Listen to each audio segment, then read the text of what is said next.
class 7. Welcome back to your physics online class. Children, as I told you in my maths video that you are having your first terminal examination after your 10th assignment. So children, you better complete all your work because these 10 assignments will carry 20 marks and those 20 marks will be added in your result. So children, please complete your work as soon as possible and send it. Now children, we have already completed 2 chapters and now today I am going to start chapter number 3, energy. And a small portion of this chapter will also come in your first terminal examination. Okay. Now children, the name of the chapter is energy. Now first we will start with work. What do you mean by work? Now in your common language, generally when you speak about work, every activity which you perform, you tell it as if you are doing work. Like you are reading, you are studying, you say that you are doing work. But it is a kind of mental work. If a worker is picking some load, if you are running, then again you say that you have done work, and that comes in physical work. But in physics, the work has a definite meaning, and that definition of work is different from your common definition. Every activity is not taken into account as work.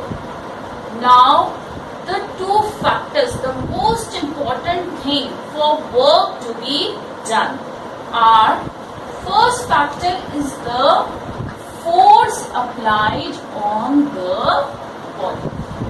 Suppose you are picking up some body above the ground, you are picking up the load. Then you are applying the force on the body. When you are pulling something, when you are opening the door, closing the door, when you are pushing something, then again you are applying the force. So the first factor is the force applied on the body. And the second factor is the distance moved in the body in the direction of force. Suppose I am applying force to this duster and it is moving in the same direction as I have applied the force.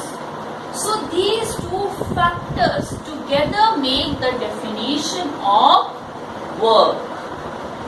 The work done by a force is equal to the product of force exerted on the body and the distance moved by the body in the direction of force. So these 2 important factors always you have to consider when you are defining work. Now suppose this is an object, this is a body, and this is the initial position of the body is kept here. We are applying force in the direction. This is right hand side, we are applying the force. Now this is the initial position of the body and it reaches to this position. This is the final position. The motion of the body takes place on applying the force F, and the distance covered by the body on applying the force F in the direction of force is S. This S distance is taken from this, see children carefully, from this first initial position of this line to final position of this line. So this is the distance moved by the body in the direction of the force. Same direction the body is moving, in which direction we applied the force. So the work done by the body is equal to force multiplied by distance moved in the direction of force. That means W equals to F into S. Work done is taken as the product of the force and the distance moved by the body in the direction of the force applied. Now how will you get the unit of work done? As I told you, work done equals to force into distance moved by the body in the direction of force.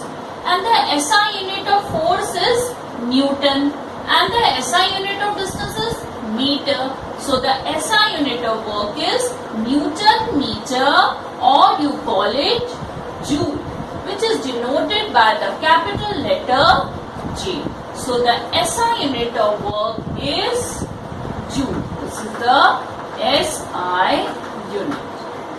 That means 1 Joule equals to 1 Newton meter. So if you apply a force of 1 Newton to a body and the body moves in the direction of 1 meter, distance of 1 meter in the same direction as the force applied, then the work done is said to be 1 Joule. Now children, condition of movement. As I told you that the work done depends on two factors. First factor is the force applied on the body and the second factor is the distance moved by the body. So both the factors should be there because the work done depends on the product. If one of the factor is 0, then the whole work done will be 0, because if you multiply something by 0, you will get as 0 only. So if the force is 0, if you are not applying the force on the body, then the work done is 0. Again, suppose you are applying a force, you are pushing the wall, but the wall is not moving. So is the work done? No, work is not done in that case. You are pushing the wall, but the wall doesn't move.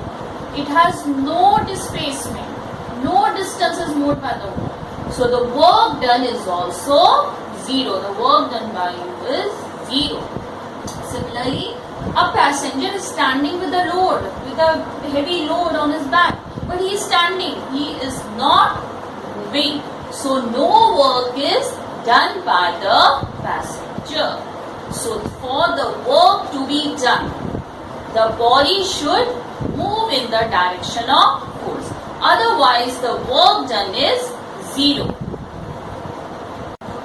Now we come to the topic energy. What do you mean by energy? Now energy and work has a direct relationship. Now when you say that you can do a lot of work, that means you have a lot of energy in you. You are very energetic. You can perform a lot of work. So in physics also, anything which can do work, it possesses energy. Thus energy is the capacity or ability to do work. If you have more capacity, if you have more energy, you can do more work. While if your capacity of doing work decreases, energy decreases, that means you can perform less work. Now, how does a body having energy does work on an object? Whenever a body has energy, it can exert force on the other object. And on applying force on the other object, the object moves. It comes in motion. That means the energy is transferred to that object. And when the object moves, the work is said to be done. So energy is equal to work and work equals to energy. A body possessing energy does work on the other object. The energy is transferred to the other object. And both work and energy are scalar quantities. Scalar quantities means they have only magnitude. No direction is considered in them. Now, the unit of energy. The SI unit of energy is same as that of work. That means Joule.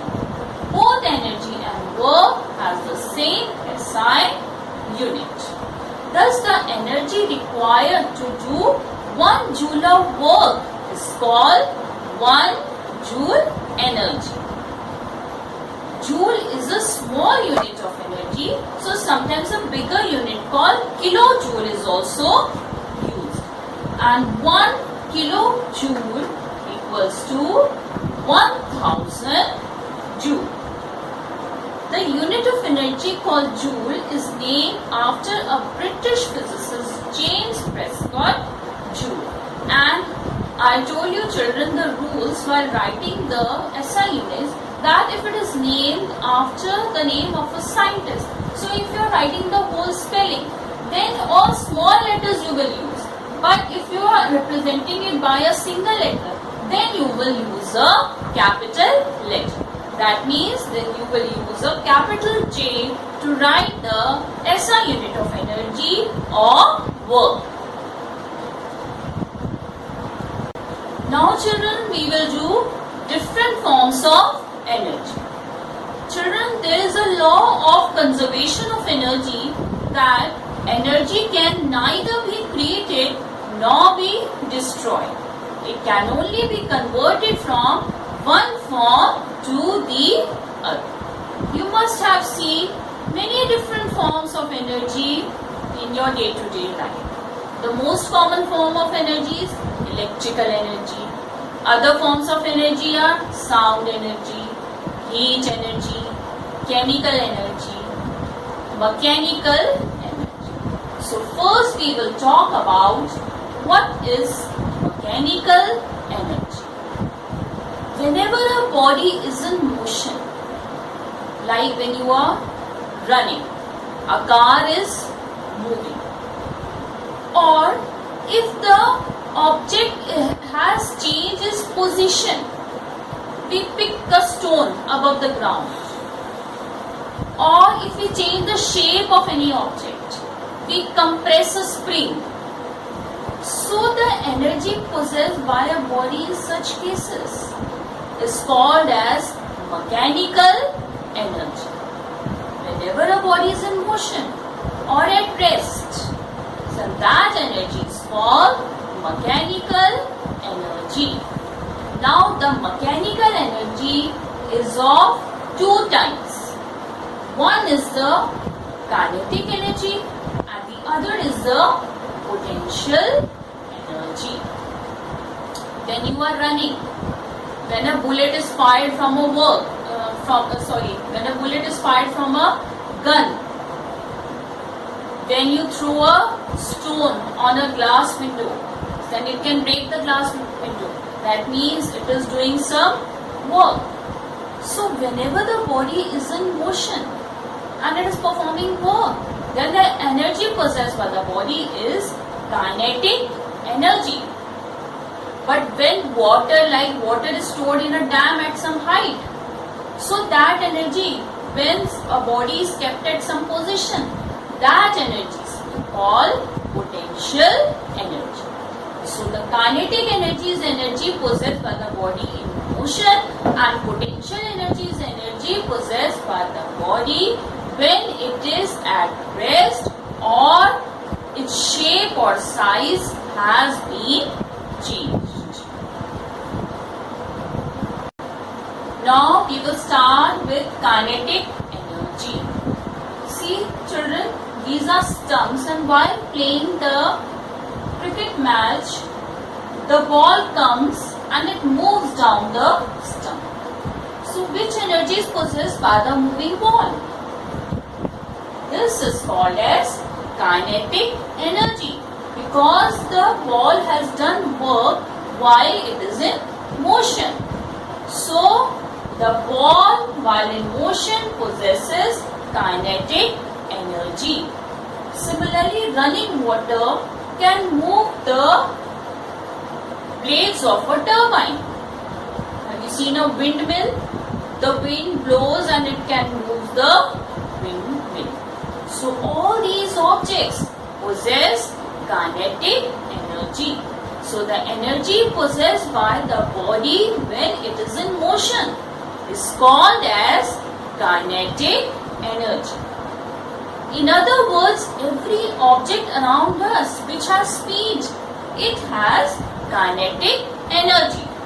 For example, a runner has kinetic energy, a running motorcycle has kinetic energy, an arrow flying through the air has kinetic energy. So all these bodies which are in motion, they possess kinetic energy and they can perform work while using this energy. And whenever a moving body is brought to rest by an opposing force, the kinetic energy is lost and it slows down and comes to stop. Now one more thing, children. The formula for kinetic energy is half mv square, where m is the mass of the body and v is the velocity of the body.